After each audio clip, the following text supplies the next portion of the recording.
তেলাম জনজাতি উচ্চ মাধ্যমিক বিদ্যালয়ত 2023 শিক্ষাবৰ্ষত তেলাম অঞ্চলৰ পৰা হাইস্কুল শিক্ষান্ত আৰু উচ্চতৰ মাধ্যমিক চূড়ান্ত পৰীক্ষাত প্ৰথম বিভাগত উত্তীৰ্ণ হোৱা কৃতি ছাত্ৰ-ছাত্ৰীসকলক বিশেষভাৱে সম্বৰ্ধনা জনোৱা হয়।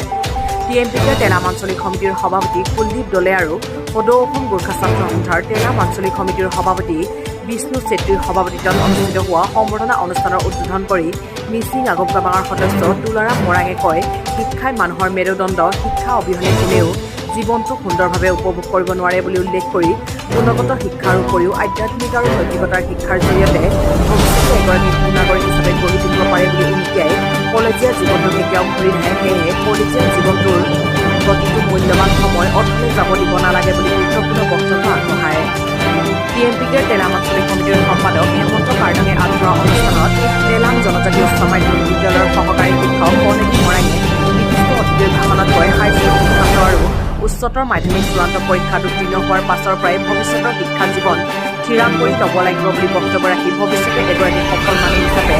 গঢ়ি সমাজ জাতিৰ উন্নয়নৰ বাবে আত্মনিয়োগ হোৱাৰ যোগ্য কৰি তুলিবলৈ কি বিষয়ত অধ্যয়ন কৰিব লাগিব সেয়া নিজে সিদ্ধান্ত লোৱা উচিত বুলি কয়।